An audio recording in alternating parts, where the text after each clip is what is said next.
오늘 6장 말씀 보면은 다니엘은 나라가 바뀌었습니다. 그가 바벨론 시대 그 나라에서 그나라 높은 지위를 차지했지만 그러나 그 나라가 정복당하고 그래서 그가 이제 뭐 잡혔다든가 뭐 이런 것이 우리가 예상되는데 오히려 그는 나라가 바뀌었는데 그 바뀐 나라에 정복한 그 나라에 또 총리가 되는 아마도 다리오가 비록 벨사살 왕을 죽였고 바벨론을 이겼지만 아마 그런 사건들을 들었던 것 같기도 하고 또 처음에 이제 이렇게 나라가 바뀌면서 과거에 모든 것을 잘 이렇게 통치했던 그러한 그 다니엘을 계속 세워놓은 것 같습니다. 그래서 거기에 보면 총리 셋을 두었는데 그 중에서도 여전히 다니엘이 뛰어나기 때문에 그래서 거기서 그는 3절에 보면 그를 전국을 다스리게 3명의 총리 중에 또 우두머리로 이렇게 삼으려고 그렇게 했다는 것입니다.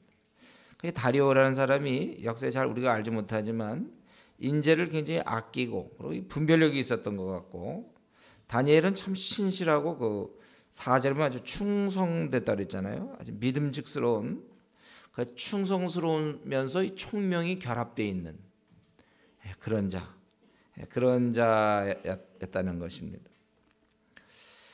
그가 이렇게 계속 총리가 되어야 되는 것은 특별히 하나님의 백성 이스라엘로 생각해 볼 때는 굉장히 위로가 되고 또 하나님을 계속 섬길 수 있는 그 안전한 그 발판이 될 수 있다고 그렇게 얘기했죠.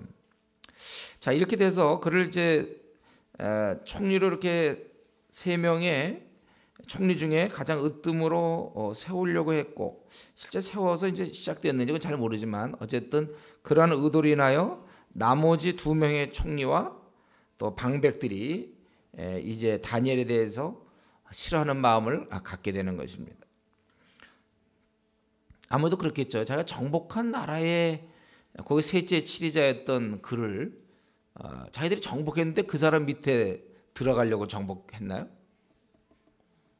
정복한 이유가 그 사람한테 지도받으려고. 그러니까 이 사람들이 굉장히 아마 질투 같은 게 있지 않겠습니까? 자기들도 총리 정도 되면 굉장히 뛰어난 사람들일 텐데 어떻게 저런 나중에 보면은 13절에 보면 그들이 왕 앞에 대답해 가로되 왕이여 사로잡혀온 유다 자손 중에 또 바벨론 사람도 아니에요. 보니까 그 바벨론에 자기들이 멸망시킨 그 나라의 포로로 잡힌 자 그 사람한테 우리가 지도를 받는다. 그건 도저히 있을 수 없는 거겠죠.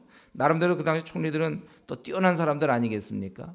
얼마나 잘났는데 잘난 사람이 이런 자들한테 우리가 지도를 받겠느냐. 그래서 저들이 질투해서 결국은 질투와 미워함에서 처음에는 이제 양심대로 뭐 잘못하는 게 없나 살펴봤죠. 4절에. 그런데 틈이 없어요. 허물을 얻지 못했는데 왜냐하면 그가 충성되고 또 그릇 때문에 없다 그랬잖아요. 허물이 없었다는 거예요. 그래서 이걸 뭐 잡아낼 수가 있어야지. 그래서 그들이 이거는 어떤 윤리적인 도덕적 문제 갖고는 안 되겠다. 막 우리나라 같은 경우 이거 잡아내려면요 쉬워요. 근데 이 다니엘은 그건 안 된단 말이죠. 그래서 안 되겠다. 그래서 5절에 보면 종교적인 걸로 나가자 그거에. 그래서 보니까 그가 하나님을 꾸준히 섬기고 있으니까 바로 그 점을 그래서 왕 앞에 나가서 뭐라고 그랬습니까? 이제 7절에 보면 나라의 모든 총리라고 그랬죠. 뭐 총리는 모든 총리 자기 2명이지만은 다니엘은 빠져 있었는데 어쨌든 이들이 총리와 수령과 방백과 모사와 간원이 의논하고 아주 좋은 걸 하나 말씀드려야 되는데 이제부터 30일 동안에 누구든지 왕의 어느 신에게나 사람에게나 무엇을 구하면 사자굴에 던져 넣기로 한 것입니다. 우리가 이렇게 계획을 잘 세웠습니다. 그러니까 왕이 이제 금령을 내려서 이것을 갖다가 그 어인을 찍어서 왜냐하면 이들은 그 다니엘을 총애하고 있다는 사실을 알고 있잖아요. 왕이 사실 지금 왕을 얽어매는 거죠. 이거 변치 않는 조서의 어인을 찍어서 그 찍은 사람이 누구냐면 바로 다리오거든요. 그래서 메대와 바사의 변개치 아니하는 규례를 따라 그것을 다시 고치지 못하게 그냥 말로 했다가 다니엘을 잡아 넣으려고 그럴 때 왕이 또 봐주면 어떡합니까? 그러니까 그렇게 못하게 하소서. 그러니까 다리오 왕이 좀 기분이 괜찮았나 봐요. 왜냐하면 이런 그 음모를 모르고 자기한테 30일 동안 처음 이제 나라가 시작될 동안에 잡아야 되겠다. 아마 그런 생각을 하고 어인을 찍어 이제 금령을 내렸습니다. 이건 뭡니까? 앞으로 30일간 누구든지 이 다리오 왕 외에 바로 이제 다니엘이 되는 거죠. 다니엘이 만약 하나님을 섬긴다든가 그러면 그거는 이제 사자굴에 집어넣는 거예요. 바로 그러한 것이 내려졌다는 것입니다. 자, 그래서 이제 이렇게 돼서 이제 과연 다니엘은 어떻게 되었겠는가? 다니엘은 이제 이러한 사실을 알았지만 여기 보면 알고도 이렇게 있죠. 이 조서에 어인이 찍힌 것을 알고도 몰라갖고 눈치가 없어갖고 이렇게 궁궐에서 엄청난 일이 벌어지는데도 모르고 그게 아니라는 거예요. 민첩한 거는 다 알았어요. 알았지만 그렇지만 어떻게 했습니까? 그는 계속 하나님께 기도했다. 10절의 내용이 그거예요. 계속 하나님께 기도했다. 이 말은 이제 곧 그가 굉장히 위험한 상황이며 죽을 수 있다는 것. 죽음에 사실 그것은 죽기를 각오한 행동이죠. 자기가 이 조서에 어인이 찍혔단 말이에요. 이것을 알고도 자기 집에 돌아가서는 그 방에 예루살렘을 향하여 열린 창에서 전에 행하던 대로 하루 3번씩 무릎을 꿇고 기도하며 그 하나님께 감사했더라. 그랬더니 무리가 이제 그것을 발견하고 이제 집어넣어야 된다. 그래서 이제 들어갔다. 뭐 이런 얘기가 되는 거죠. 여러분 근데 이 순간에 다니엘이 그것을 알았다면 와 이거 모를 뻔했는데 나도 모르게 저런 일을 했구나. 다행이다. 그러고선 이제 알았다. 그러고서는 여기서 적당히 어쩌면 타협할 수도 있습니다. 왜냐하면 거기 문을 열고 기도하지 않았습니까? 그러면 예를 들면 문을 닫고 기도하면 어떻습니까? 안 보일 거 아니에요. 그러면 이때만 30일 동안 특별히 문을 폐쇄, 문을 닫고 기도하자. 뭐 그렇게 할 수도 있겠죠. 왜냐하면 내가 살아있어야 유대인들이 위로가 되고 안위를 보장할 거 아니냐. 문 뭐 닫으면 좀 안 되나? 뭐 이런 식으로. 아니면 낮에는 보일 테니까 밤을 이용해서 기도하자. 밤에 깜깜할 때 문 열어놔도 괜찮지 않습니까? 불도 없는데. 뭐 그렇게 할 수도 있어요. 아니면 꼭 뭐 자기 집 말고 어디 다른 데 들어가서. 또 집이 있으면 어디 안 보이는 은밀한 곳에 가서 다른 장소에서도 기도할 수 있겠죠. 아니면 이거 30일로 제한되어 있으니까 30일 동안만 그냥 좀 참아주는 거죠. 자기가. 뭐 이런 식으로 타협할 수 있을 것입니다. 그러나 이렇게 된다면 결국 무엇입니까? 이건 자기의 신앙을 어떻게 보면은 이 대적자들 앞에서 신앙을 약간 이렇게 바꾸는 거예요. 적어도 그는 BC 605년에 잡혔고 그 다음에 이 바벨론이 멸망했다고 539년이죠 BC. 그러면 그 이후라고 따지면 적어도 지금 최소한 65년 이상 쭉 그가 하나님을 경외했던 자였거든요. 그럴 때 그가 하나님의 섬김을 멈추는 것이나 마찬가지입니다. 자가 꾸준히 이렇게 해오다가 이제 다른 신을 섬기면 30일간 집어넣겠다. 30일 동안 다른 신을 섬기면 이제 그를 사자굴에 집어넣는다. 이 얘기를 듣고 그가 만약 멈춘다는 것은 결국 자기 신앙을 포기하는 거나 마찬가지인 것입니다. 적어도 이 순간 그는 하나님을 계속 섬기겠느냐 아니냐에 따른 나름대로의 신앙 고백의 순간이 되는 것입니다. 그래서 그 다니엘은 이때 자기가 죽을지언정 자신이 하나님을 섬기던 그것을 자기는 멈추지 않겠다는 그 일사각오의 그러한 신앙의 표출인 것입니다. 여러분 이 지금 의미가 뭔지 알겠죠? 그거예요. 여기서 보면 결국 우리 다니엘의 좀 신앙에 대해서 좀 생각해 볼 수 있는 것은 뭡니까? 그래서 결국 이게 발견이 됐고 12절에 보면 11절에 발견돼서 그 다음에 그대로 되는 거예요. 12절 이제 왕한테 가서 이렇게 된 거 아닙니까? 그래서 다니엘이 13절에 3번씩 기도해야 한다. 그래서 왕은 굉장히 근심하면서 어떻게 구해내보려는데 그 무리들이 또 왕에게 나와서 저녁 때 와서 이거는 변개치 못할 겁니다. 그래서 결국은 결국 왕이 다니엘을 이렇게 넣을 수밖에 없었다는 거예요. 이런 일이 쭉 이루어지는데 이것을 사실 다니엘이 몰랐을까요? 자기가 이렇게 기도한다는 것은 그 영민하고 지혜로운 그가 자기가 기도한다는 것은 그 죽는다는 것을 그가 알았다는 것입니다. 그런데도 우리는 그가 기도한 모습을 보면서 야, 여기서 다니엘은 죽음보다는 하나님의 섬김을 그는 결국 선택했다는 것입니다. 만약 여기서 다니엘이 기도를 멈추었으면 어떻게 됩니까? 기도를 그를 멈추면 그의 육신은 사자로부터 피할 수 있었을 거예요. 그의 육신은. 그러나 그의 영혼은 뭡니까? 그의 영혼은 오히려 우는 사자처럼 다니는 그 마귀에게 사실은 그 마귀를 피할 수 없다는 거예요. 우리 영적으로 이것을 보면은 이 싸움은 가만히 보면요, 그가 육신을 살릴 것인가 영혼을 살릴 것인가의 결단이었습니다. 그는 기도를 쉼으로써 그의 육신은 살릴 수 있었지만 기도를 쉼으로 그의 영혼은 죽을 수밖에 없었다는 것입니다. 우리 신약 성경에 보면 그렇게 나와 있죠. 근신하라 깨어라 너희 대적마귀가 우는 사자같이 두루다니며 삼킬 자를 찾나니. 우리 베드로 사도가 우리에게 그런 얘기를 했어요. 우리가 영적으로 볼 때 우는 사자같이 마귀가 두루다니며 삼킬 자를 찾는다고 그랬습니다. 사실 우리는요 지금 어쩌면요 이 우는 사자 같은 이 마귀의 그런 우는 사자 마귀의 그 사자굴에 우리가 다 사실은 떨어져 있는 사람들입니다.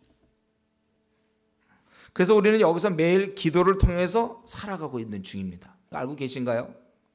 우리가 기도로 매일 이 우는 사자 같은 마귀를 이기고 있다는 사실.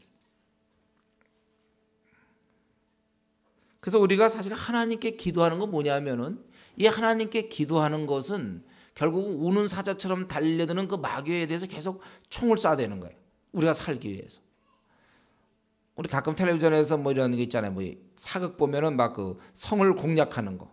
그래서 막 올라오면 위에서 막 활을 쏴서 쓰러뜨리잖아요. 그래서 다 쓰러뜨리면 다음에 올라올 사람 없어요.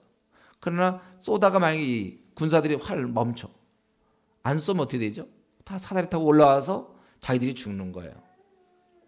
이런 거 한 번 정도는 봤죠. 그래도 여러분이 아무리 안 봤어도.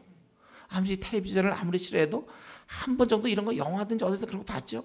막 적기 막 사다리 타고 그냥 동시에 막 올라오면 뭐 막 밀어치든지 돌멩이라든지 뜨거운 물을 붓든지 어떻게든지 못 올라오게 막 막는 모습 봤잖아요. 근데 그때 군사들이 가만히 쉬고 있으면 어떻게 됩니까? 가만히 올라오는 거 가만히 쳐다보고 있으면 다음 순간 자기들이 죽는 거예요. 계속해서 활을 쏴대야 되는 거예요. 계속. 우리가 마찬가지입니다. 영적인 우는 사자 같은 이 마귀의 공격에 대해서 우리가 계속 활을 쏴야 돼요. 언제까지 쏴야 됩니까? 우리가 안식의 그날에 들어갈 때까지. 우리가 밥을 언제까지 먹어야 됩니까? 이 땅에 살면서 생을 마치는 그날까지 꾸준히 밥을 먹어서 우리의 이 병마와 우리가 싸워야 되는 거예요. 항상 건강을 유지해야 되는 것처럼 이 기도는 사실 그런 겁니다. 그러니까 여기서 다니엘이 여기서 기도를 멈춘다는 것은 자기의 영혼을 죽이겠다는 뜻입니다. 그래서 우리 베드로 사도가 얘기한 것처럼 너희가 근신하여 깨어서 너희 대적 마귀가 우는 사자같이 두루다니며 삼킬 자를 찾나니. 그래서 자는 자는 삼켜버리는 거예요. 자는 자는 그 삼킴의 결과가 어떤 거죠? 성경에서 얘기하는 미지근한 거예요. 미지근한 신앙. 여러분 우리가 신앙을 유지하되 여러 모습을 유지할 수 있지만 절대로 미지근한 신앙을 유지해서는 안 돼. 또 미지근함을 그냥 유지하는 사람이 있어요. 빨리 바뀌어야 돼요. 미지근하면 이렇게 주일 예배를 드린다든가 이러면서 점검을 해서 빨리 뜨거운 신앙을 바꿔야 되는데 미지근한 생활을 여기서 보면 이 다니엘이 꾸준히 해왔던 것처럼 꾸준히 기도 생활에서 뜨거운 신앙을 유지한 것처럼 미지근한 신앙을 꾸준히 유지하는 사람들이 있다. 빨리 바꿔야 돼요. 우리가 아프면 감기 들면 빨리 회복을 해야죠. 그걸 감기를 정상으로 생각하면 일생 감기 걸리면 됩니까? 일생 감기 걸려서는 없겠죠. 중간에 그러면 다 어떻게 되겠죠. 다 발전해서. 우리 신앙은 절대로 미지근한 상태로 있으면 안 되고 그러니까 이렇게 예배 드리는 게 좋은 점이 그거예요. 또 일주일에 예배가 좀 긴다고 생각하면 수요예배가 있어서 또 중간중간 우리는 항상 뜨거움을 계속 유지해야 된단 말이에요. 기도 없으면 우리가 지는 것입니다. 그래서 우리는 매일매일 우리가 이것을 싸워야 돼요. 매일매일 하나님께 기도하는 자만이 우리가 이러한 영적 싸움에서 이길 수 있는 것입니다. 그러므로 우리 바울 사도는 우리에게 뭐라고 그랬습니까? 에베소 6장에 보면 우리에게 모든 기도와 간구를 하되 무시로 성령 안에서 기도하고 이를 위하여 깨어 구하기를 항상 힘쓰라. 우리가 이 바울 사도의 권면, 특별히 권면할 때가 뭡니까? 우리가 하늘의 악한 영, 세상의 정사와 권세 잡은 자, 마귀와 싸우기 때문에 전신갑주 얘기를 하면서 진리의 허리띠, 의의 흉배, 그 복음의 신, 또 구원의 두 믿음의 방패, 성령의 검을 얘기하고 그 다음에 18절에 우리가 무시로 기도해야 된다. 그래서 이를 위하여 깨어 구하기를 항상 힘쓰라 그랬어요. 어떻습니까, 여러분? 기도에 항상 힘쓰는 사람입니까? 우리는 우리의 육신 본성상 가만히 있으면 우리는 노력하지 아니하면 우리가 기도 안 하게 돼요. 우리 고3 때 그렇지 않습니까? 고2 공부가 막 너무 재밌어서 하는 사람은 뭐 가끔 있겠죠. 좀 특이한 사람들은 막 너무 재밌어서 하는 사람은 일반적으로 그냥 늘 힘써야 되는 거예요. 고3 됐으면 내가 공부 열심히 해야 되겠다. 내가 이제 4학년 되면 뭐 고시가 있다든가 무슨 뭐 아니면 취직시험이 있으면 자기가 그냥 힘써서 공부를 해야지 뭐 본능적으로 그냥 저절로 자는데도 저절로 공부가 되고 이런 법은 없습니다. 신앙도 마찬가지예요. 이 기도도 항상 성경에는 항상 힘써야 돼요. 이런 기도는 저축이 없습니다. 내가 이전에 기도 많이 했기 때문에 지금 기도 많이 할 거라든가 이런 거 없어요. 매일매일 현재예요. 항상 힘써야 돼요. 매일매일 우리가 식사하는 것과 똑같다고 제가 벌써 한 20번쯤 얘기했을 것 같은데 그 정도 얘기한 거 같죠? 목사님 그 얘기 그거 다 알아요. 밤낮 이런 얘기할 때쯤 되면 벌써 밥 먹는 얘기 하려고 하시죠. 그래서 우리가 밥을 먹어야 건강을 유지한다는 그 얘기 또 하시려고. 기도 이거 항상 힘쓰라 그랬는데 여러분 이 말씀 비춰볼 때 어떻게 항상 힘쓰는 자입니까? 기도에 이게 우리가 사는 길이라니까요. 아니면 우리는 영적 사자굴에 떨어지는 거예요. 그래서 항상 기도하기를 우리가 멈추면 안 되겠습니다.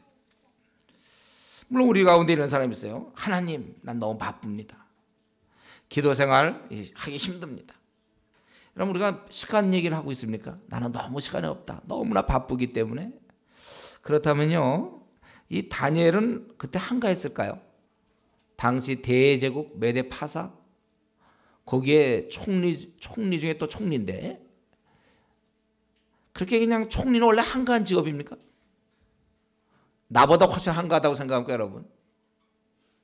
그도 지속적으로 이렇게 시간을 내서 기도했다면 한 대제국의 총리면 얼마나 많이 바쁘겠습니까? 그가 이렇게 시간을 내서 지속적으로 기도했다면 하나님, 나 너무 바쁩니다. 요즘 나 바쁘고 시간 없습니다.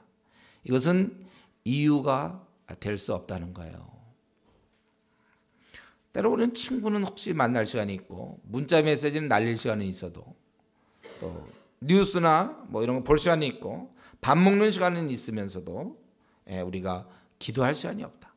이것은 그런 건 하나님이 기뻐하는 얘기가 아닙니다. 정말 나중에 맨 마지막에 하나님 앞에 섰을 때 정말 나 기도할 시간이 없었다고 그렇게 얘기해도 되는 겁니까? 자꾸 마귀는 우리에게 나의 그 육신, 본능을 이용해서 나의 그 육신을 이용해서 자꾸 변명거리를 줍니다. 야, 그런 상황에서 어떻게 기도하겠냐? 좀 쉬어라. 우리는 그것을 다 이겨내셔야 합니다. 우리 계속 더 들어가기 전에 뭐 사실 그 다음 얘기는 우리가 잘 아는 내용이잖아요. 근데 여기 아주 귀한 내용이 있어서 좀 더 살펴보려고 하는데 그의 그 기도하던 모습을 한번 볼까요? 이 다니엘의 기도한 모습. 10절에 다니엘이 이 조서에 어인이 찍힌 것을 알고도 자기 집에 돌아가서는 그 방에 예루살렘을 향하여 열린 창으로, 그러니까 기도할 때 동서남북 있을 때 뭐 아무 데서나 기도하면 어떻습니까? 그러나 그의 마음을 정하는 거죠. 예루살렘을 향한 그 열린 창에서 또 전에 하던 대로.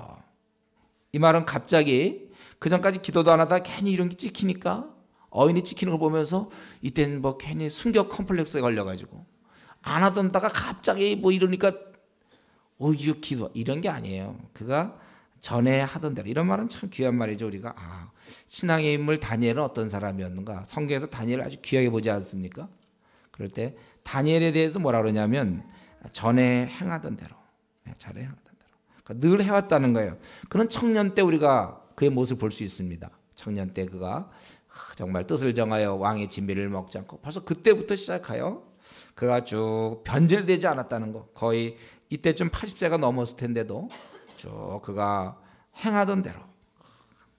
오히려 그래서 대적이 알 정도 아닙니까? 그리고 5절에 그 틈을 얻어야 되겠다. 그가 해왔던 모습을 대적들도 다 알고 있어요. 워낙 그 유명해.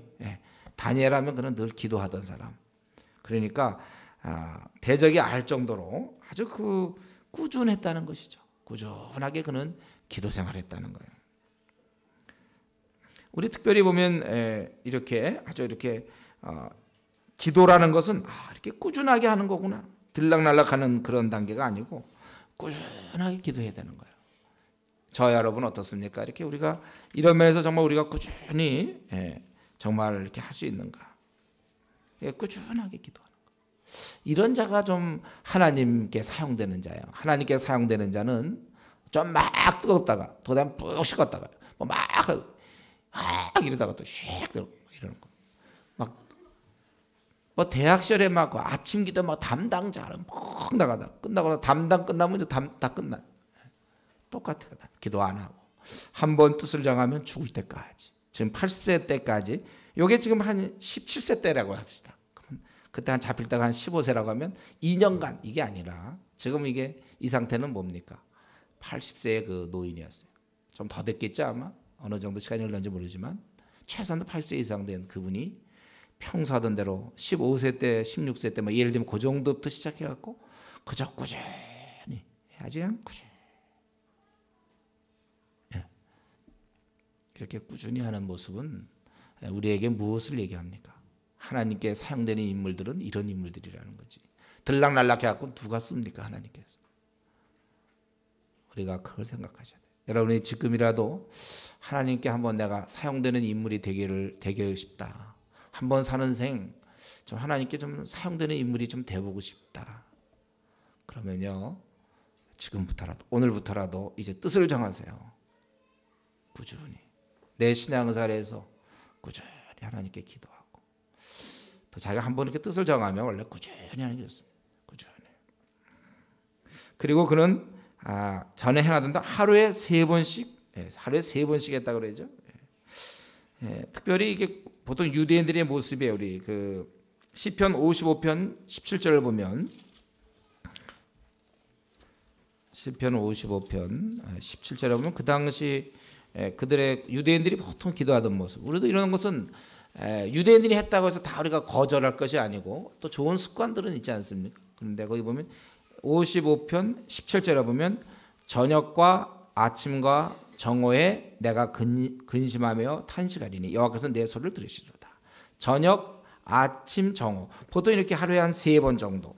보통 시간으로 따진다면 뭐 9시, 뭐 12시, 3시 뭐 이런 식으로. 사도행전에 보면 마찬가지입니다. 사도행전 3장 1절에도 보면 그 제9시에 이렇게 나와 있죠. 사도행전에 보면 9시. 저들에게 기도 시간이 있었어요. 사도들도 보면은 3장에 보면 제9시 기도 시간에 베드로와 요한이 성전에 올라갈세 이렇게 되어 있지 않습니까? 또 사도행전 10장에 봐도 10장 3절에 보면 하루는 제9시쯤 되어 환상 중에 밝히 보매. 여기 보면 이런 기도 시간이 있지 않습니까? 그 10장 9절에도 이튿날 저희가 행하여 성에 가까이 갔을 때 그때 베드로가 기도하려고 지붕에 올라가니 시간은 제6시더라. 뭐 이렇게 시간이 이렇게 정해져서 왜냐하면요 이렇게 시간을 정해놓지 않으면 당장의 그 필요에 의해서 우리가 당장의 필요 때문에 우선순위에서 밀릴 수가 있다는 거예요. 우리 연약한 인간들에게는 이러한 그 습관 이거 아주 중요한 것입니다. 내가 몇 시부터 몇 시까지 기도하겠다. 그래서 제가 우리 기도의 중요성을 얘기할 때마다 항상 강조합니다. 이 시간도 다시 한번 말씀드리지만 기도의 중요성을 모르는 사람은 없어요. 다만 이제 안 하는 사람들은 있죠. 중요성을 모르지는 않아요. 안 하는 게 문제죠. 그래서 기도를 한다 이 말은 무슨 말이냐면 제가 여러분한테 기도 생활 하냐 안 하냐 이렇게 물어보는 게 아니고 몇 시부터 몇 시까지입니까? 이게 묻는 게 맞는 거예요.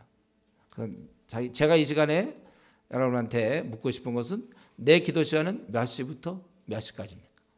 요거가 있어야 돼요.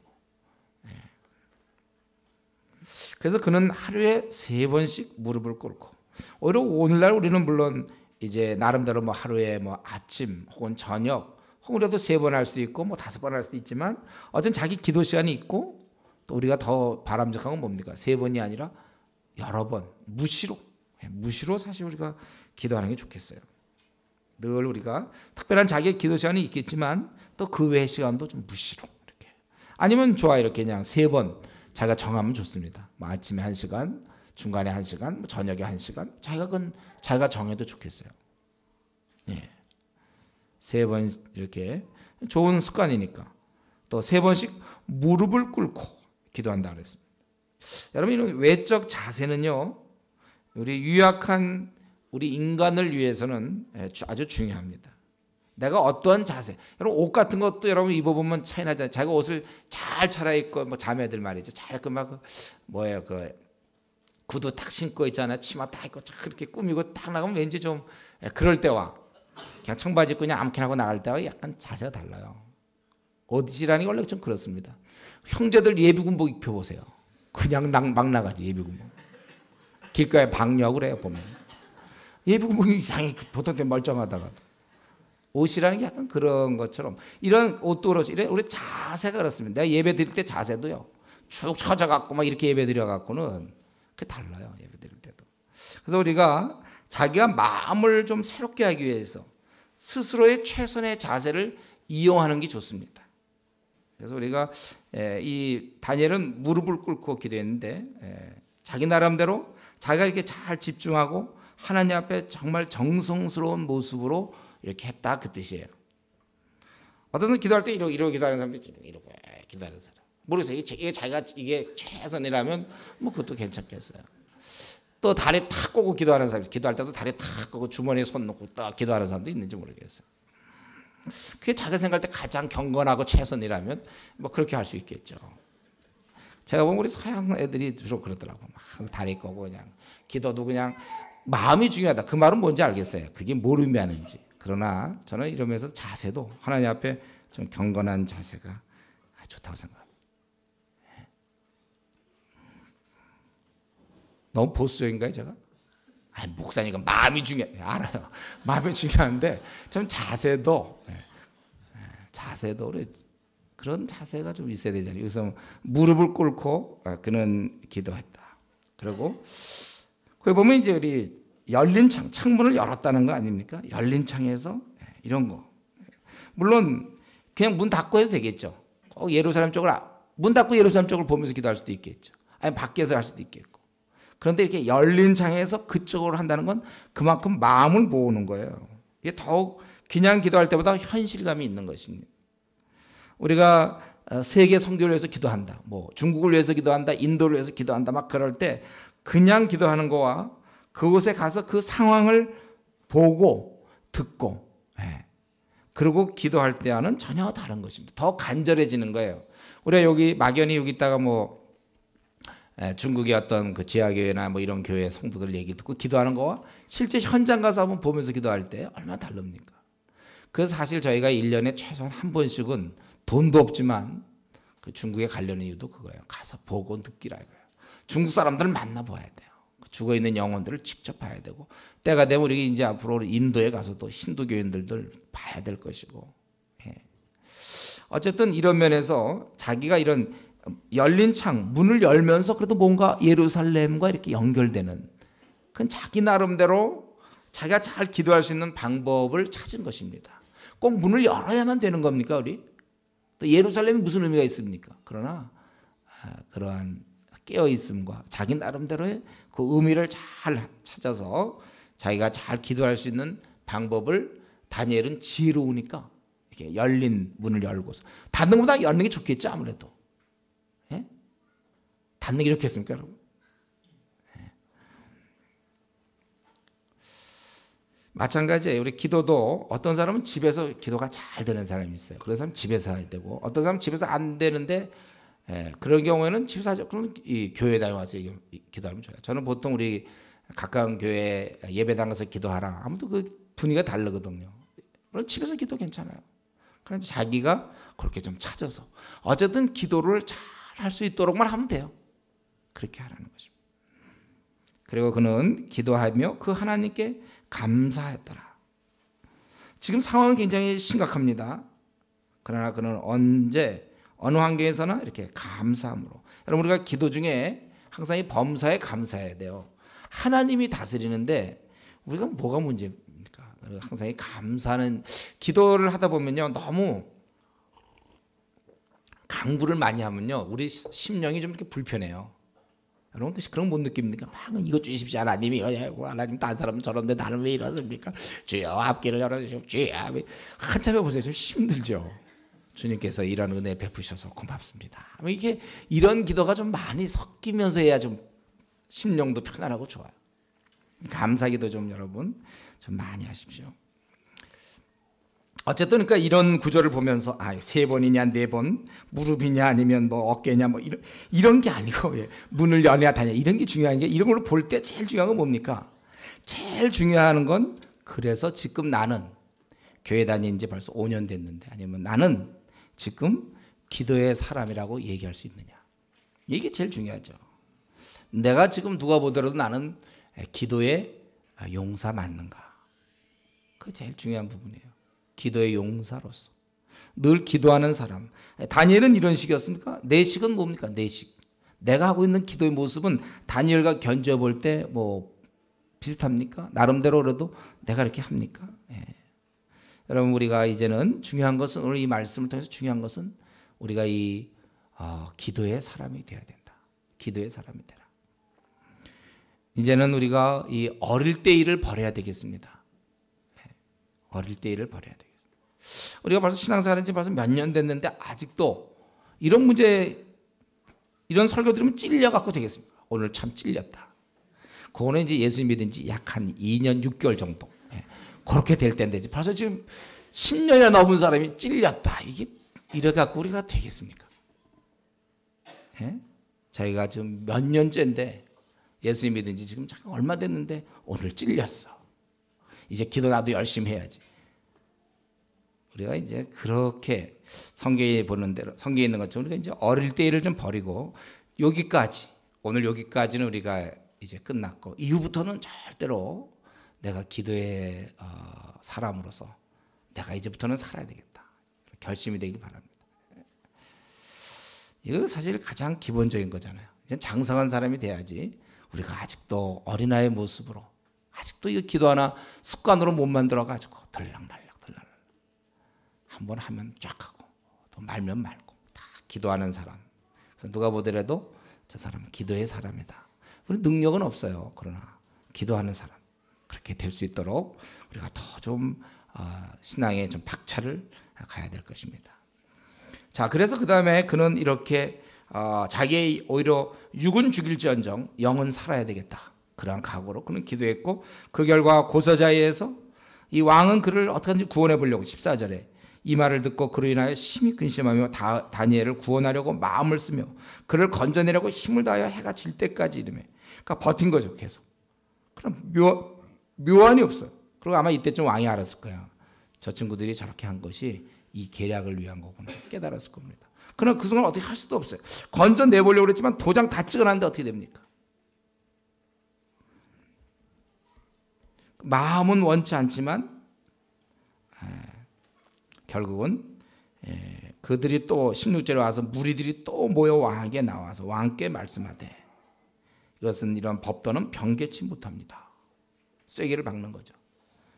결국은 그를 이제 다니엘을 끌어다가 사자굴에 던져 넣는지라. 왕이 다니엘에게 일러 가라되 너의 항상 섬기는 네 하나님이 너를 구원하시리라 하니라.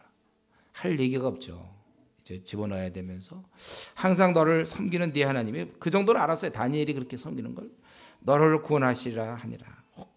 그래서 이에 돌을 굴려다가 아구를 막음에 왕이 어인과 귀인들이 인을 쳐서 봉하였으니 이는 다니엘의 처치한 것을 변개함이 없게 하려 함이었더라. 만약에 이때 이거 봉하지 않았으면 다른 사람이 들어가서 그럼 그럴 수도 있겠죠. 아니면 토끼라든가 뭐 먹을 거 막 넣어줘갖고 사자가 그거 먹어갖고 뭐 배불러서 다니엘을 못 잡아먹게 한다든가 어떻게 무슨 뭐 방법들이 있겠죠. 들어가서 아니면 불을 갖다 던져줬다든가 해서 버틴다든가 그런 게 아니고 완전히 못 들어가는 거예요.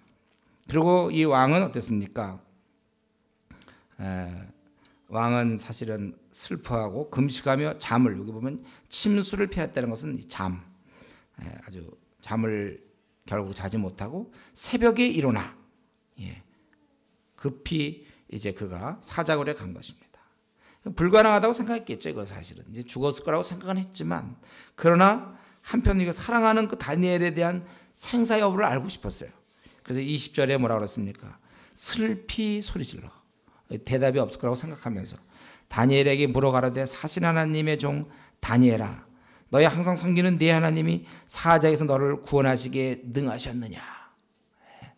그는 사실 슬픈 가운데서 소리를 질러 그렇게 얘기했어요. 이럴 때 어땠어요? 아무 소리가 없었다. 아니면 사자가 사자의 소리가 들렸다. 뭐 이런 게 아니잖아요. 그게 아니고 놀랍게도 다니엘이 왕에게 거하되 왕이여 왕컨대 왕은 만세설을 하옵소서. 이거 참 어떤 승리 장면이죠. 이때 그 슬피 울며 가갖고 했을 때 다니엘이 있냐 거기서. 이러한 이제 역사. 그러면서 다니엘이 그 이유를 얘기하죠. 그건 뭐라고 그랬습니까? 22절에 천사를 보내서 사자들의 입을 봉하셨으므로 나를 상해치 아니하였어. 내가 무죄했고 내가 회를 끼치지 않는다. 그래서 왕이 기뻐서 명하여 다니엘을 굴에서 올리라 하며 그들이 다니엘을 굴에서 올린즉 그 몸이 조금도 상하지 아니하였으니. 우리 이것은 지난번에 그 풀부불에 던져졌던 세 사람과 비슷하죠. 그을린 냄새도 없고 그대로 의뢰하였다. 이랬기 때문에 그동안은 사실은 이것이 계략이니까 이제 이거를 알고 나서 결국은 이제 이때 왕이 참소한 사람들을 결국 끌어내서 그들을 갖다가 대신 쳐넣게 해야 되는데, 그들을 그 처자들과 함께 사자굴에 던져 넣게 했더니 그들이 굴 밑에 닿기 전에 사자가 곧 막 뛰어올라서 그냥 움켜서 그 뼈까지도 부셨더라. 만약 이들이 들어갔는데도 또 이들이 살았다면 그 사자가 이상한 사자죠. 이거 확실하니까 이 사자가 지금 배가 불렀다든가 이런 게 아니죠. 확실히 지금 그거 나오자마자 이제 집어넣는데 왜 누구는 살고 누구는 막 뜯어먹냔 말이에요. 이 사자들은 정상사자죠. 이상한 사자가 아니죠. 분명한 사자 이것들은. 그리고 굉장히 배고픈 사자라는 걸 우리가 알 수 있어요. 그러니까 사실은 천사가 와서 막아서 그렇긴 했지만 이때 사자들이 얼마나 고생했겠습니까? 다니엘, 물론 우리가 본문에서 뭐 사자가 불쌍하다 이런 건 얘기할 필요 없겠지만 그때 잘 먹어야 되는데 못 먹고 배는 배고픈데 밤새도록 끙끙거렸을 거 아닙니까? 그러다가 이제 다니엘은 나오고 대신 들어갔을 때 참, 이 원래 메대 파사의 법이에요. 그러니까 그 일가족을 막 멸하는 건데 그런 것을 보여주는 거예요 지금. 그리고 나서 어땠습니까? 25절부터 마지막 28절까지 조소를 내리게 되죠. 이제 그 첫 번째 내렸던 조소와 다르게 조소를 내려서 뭐라 그랬습니까? 여전히 자기를 30일인데 이제 뭐 1년으로 연장한다 이런 게 아니죠. 자기가 이제는 사실 그 조소는 아무런 조소가 아니어서 그다음 30일 동안 자기에게 절하라 이런 거는 정말 잘못된 거라는 것에 대한 시인도 있는 겁니다. 그 조소를 내 나라 가나라에 있는 사람들은 다 다니엘의 하나님 앞에서 떨며 두려워할지. 나를 향해서 떨며 두려워하는 게 아니에요. 다니엘의 하나님, 그는 사시는 하나님이요. 거기 보면 그가 누군가 사시는 하나님, 영원히 변치 않으실 자, 그 나라는 망하지 아니할 것이며 그 권세는 무궁하고 그는 구원하시는 분이시며 이적과 기사를 행하시는 분이라. 거기서 보면 26절에 그는 사시는 하나님이요 영원히 변치 않을 자시며 그 나라는 망하지 아니할 것이요 그 권세는 무궁할 것이며 그는 구원도 하시며 건져내기도 하시며 하늘에서든지 땅에서든지 이적과 기사를 행하시는 자로서 다니엘을 구원하여 사자의 입에서 벗어나게 하셨음이라 하였더라. 이 다니엘이 다리오 왕의 시대와 바스다사는 고레스 왕의 시대에 형통하였더라. 이렇게 되어 있어요. 이러한 조서를 내림으로써 유대인들은 이제 안전하게 하나님을 또 마음껏 섬길 수가 있었던 것입니다. 그리고 계속해서 이제 그 다니엘은 계속해서 다리오 왕뿐만 아니라 그의 왕권이 바사의 고레스 왕으로 넘어갔을 때도 계속 지위를 누릴 수 있었다는 것입니다. 그러니까 이 다니엘이 얼마나 그 계속됩니까? 느부갓네살, 벨사살, 그리고 나라가 망했는데 다리오 또 고레스까지 계속 이어지는 거예요. 그래서 결국 이 6장의 이 사건은 우리가 다니엘이라는 사람을 우리가 신뢰하는데 아주 결정적 역할을 하죠. 사실 이전에 친구들이 풀무불에 던져졌을 때 다니엘은 빠져 있었습니다. 그래서 다니엘의 그 위에 신앙이 어땠을까? 오늘 본문에서 보니까 그는 죽음을 불사하는 믿음을 소유했다는 거예요. 또한 하나님께서 그를 구출해 주셨음을 우리가 알 수 있어요. 과연 하나님이 다니엘을 그렇게 사랑하는 자, 그것을 우리가 알 수 있다는 것입니다. 그래야 이제 7장부터 쭉 거기 보면 이제 쭉 그 계시 받는 모습이 쭉 나오잖아요. 12장까지 7장부터 우리 12장까지 쭉 나오죠. 이 계시 그 다음부터 우리가 이제 7장 이후로부터는 계시인데 이 계시가 과연 이러한 다니엘에게 주어지기 때문에 우리는 이 계시를 신뢰할 수가 있는 것입니다. 나라는 계속 바뀌어도 하나님 나라를 대신하는 대표 다니엘은 오히려 열국을 지배하는 사람으로 계속 남아있는 것입니다. 이것은 그 원래 하나님의 의도 금신상 신상의 금, 은, 동, 철, 흙 그걸 뜨인 돌이 결국 저것을 부시는 것처럼 바로 그러한 것을 해석했고 그거와 연관이 있었던 다니엘의 삶 자체가 바로 그거예요. 세상 나라는 일시적이지만 하나님 나라는 계속 된다는 그런 암시를 우리가 받을 수 있는 거예요. 다니엘의 생을 통하여. 또 다니엘의 이런 특이한 은혜, 그 고레스 왕의 시대도 형통했다는 것은 하나님의 특이한 은혜는 이스라엘의 멸망으로 하나님의 사랑이 섭리가 끝난 것이 아니라 신실한 자에게 혹은 신실한 자를 통해서 계속 하신다는 그러한 증거가 된다는 것입니다. 자, 오늘 이 본문을 통해서 우리는 여러 얘기를 나눴지만 결국 한 가지 분명한 것은 뭡니까? 어떤 사람이 하나님의 이름을 내걸고 나아갈 때 그는 하나님께서 그를 지켜주시고 보호하신다는 것이에요. 하나님의 이름으로 나아갈 때 하나님이 함께 하신다는 것입니다. 보통의 경우는요, 보통 경우 사람들은 그 사자굴에 던져질 거, 던져짐 여기까지만 생각해요. 그래서 그가 죽을 거라고. 그러니까 보통 사람들은 거기까지 생각합니다. 그러나 하나님의 그러한 섭리나 하나님의 손길, 하나님의 능력은 사람의 그런 한계를 벗어나고 있는 거예요.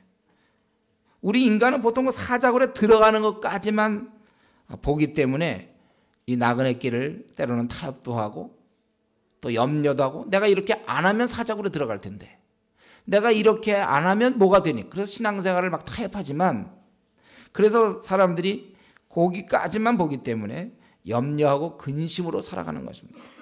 저는 우리가 이 시간에 좀 눈을 좀 열어서 우리의 가치 체계를 좀 바꿨으면 좋겠어요. 우리는 하나님의 그 섭리와 전능성을 좀 바라봤으면 좋겠습니다. 내 한계에 좀 사로잡히지 않는 그러한 우리 좀 시각을 가져야 되겠어요. 이게 바로 우리의 믿음의 행실이죠. 다니엘은 죽을 줄 알고도 어려운 상황에서도 타협치 않고 하나님을 바라봤습니다. 여러분 사실 우리가 타협한다는 건 뭐예요? 그건 내 힘으로 해결하겠다는 거예요. 하나님과 같이 동행하다가 내가 현실에 타협한다는 거는 하나님을 두고 세상이 더 센 거죠. 그리고 내가 타협하겠다는 것은 이제 하나님을 버리고 내가 내 힘으로 나가겠다는 겁니다. 그래서 타협한다는 것은 반드시 실패해요. 타협하는 순간 반드시 지게 되어 있습니다. 왜냐하면 내 힘으로 나가니까. 그러니까 타협 안 한다는 건 뭐예요? 계속 하나님의 도움을 받겠다는 뜻이에요. 여러분들이 세상을 살면서 타협하지 않는다는 것은 하나님의 도움을 나는 계속 받아 나가겠다 그거예요. 근데 얼마나 많은 사람들이 타협을 합니까? 그러니까 자기 힘으로 가는 거고, 그래서 타협하는 자는 지게 되어 있는 거예요.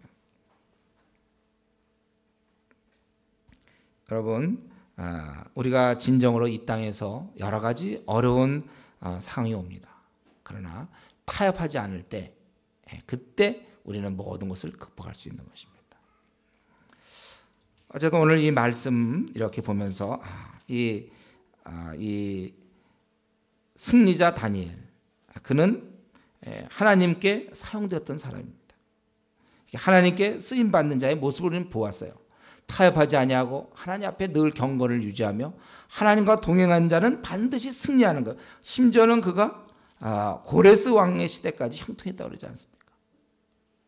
여러분, 우리는 저와 여러분은 늘 이걸 명심하십시오. 이제 말씀 마치는데 우리가 명심할 건 뭡니까? 우리는 승리자로 살아야 된다는 거예요. 승리자로.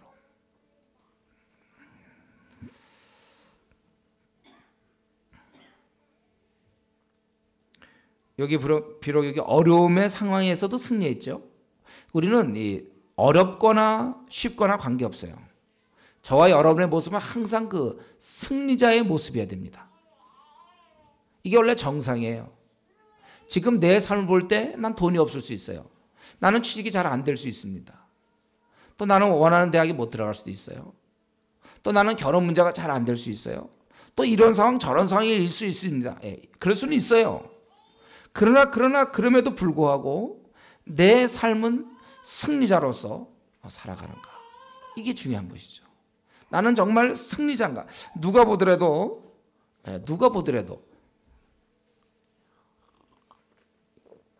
결국은 우리가 승리해야 돼. 이 사건은 결국은 승리한 거 아닙니까? 다니엘이 승리한 거죠. 두 총리가 승리한 게 아니고 120 방백이 승리한 것이 아니라 어찌 보면 포로 잡혀왔던 바로 그 다니엘의 승리예요. 하나님과 함께하는 사람은 원래 승리하는 게 마땅한 겁니다. 자꾸 이 말을 우리가 오해하지 않으면 좋겠어요. 이 말은 돈이 있어야 된다든가 뭐 학벌이 있어야 된다, 이런 게 아니라고 제가 누누이 얘기했죠. 세상적으로 볼 땐 실패자의 모습일 수 있어요. 돈도 없고 뭐 하는 일도 잘 안 되고 일이 막히고 저리 막히고 뭐 시험에도 떨어지고, 그게 승리냐 실패냐가 아닙니다. 진짜 승리냐 실패자는 전혀 다른 거예요. 바로 이렇게 되는 거. 하나님을 의지함으로 계속 나가는 것이, 그게 바로 우리의 승리자의 모습이에요. 저 여러분은 어떻게 하든지 상황은 좀 잘 모르겠어요.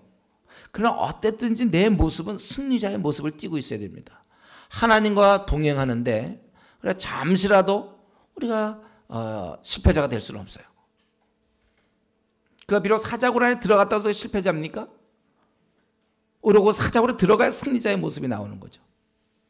그렇기 때문에 우리가 제대로 신앙생활을 한다는 것은 승리자의 삶을 산다는 것이고, 그렇기 때문에 자기 생을 비관하거나 낙심하거나 힘없이 그렇게 사는 것은 우리 성도의 모습이 아닙니다. 어떠한 상황, 어떠한 가정 조건, 어떠한 상황에서도 우리는 항상 그 승리자인 것을 기억하고, 또 내가 지금 현재 내 삶에 대해서 만족하지 못하고 내 삶을 답답해하고 내가 힘들어하다면 그것은 내 신앙에 문제가 있는 거예요. 하나님 앞에서 우리는 어떠한 점에서 계속해서 우리는 승리자로 그렇게 살아야 마땅한 것입니다. 다니엘은 비록 포로로 잡혀왔지만 그의 삶 전체는 승리자의 삶이었어요.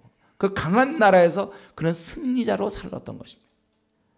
바라기는 저와 여러분, 저는 그 과정은 잘 모르겠지만 각자 고백할 때 내 삶은 지금 승리자의 삶이고 나는 지금 승리의 삶을 걸어가고 있다, 그렇게 고백할 수 있어야 되겠어요. 그렇게 고백하고 정말 승리하는 그런 경건한 사람들이 되기를 바랍니다. 같이 한번 우리 이 시간에 기도하겠습니다. 물론 우리가 밤낮 이럴 때 도전만 받아서는 안 되죠. 그러나 오늘 다시 이 다니엘이 자기의 육신이 죽는 게 나은지 영혼이 죽는 것이 나은지 둘 중 하나를 택할 때 그는 차라리 육신이 죽는 게 낫고 영혼을 살리려고 그는 그렇게 결단했습니다. 우리가 내가 이 기도한다는 것은 정말 이게 나의 영혼에 사는 길인 줄 알고, 나는 이러면서 기도의 사람인지 한번 하나님 앞에서 또 기도의 사람인가, 또 나는 어떠한 상황이든지 사작을 그 이후를 생각하는 좀 승리자의 그런 삶, 또 타협하지 않는 사람이 되게. 현실에 내가 좀 타협한 거 있습니까? 하나님 앞에 회개하고 내가 그렇게 승리자로 살기 원한다고 한번 이 시간에 좀 간절한 마음으로, 그리고 내 기도 시간이 몇 시부터 몇 시까지를 정하면서 같이 한번 기도하겠습니다. 기도합시다.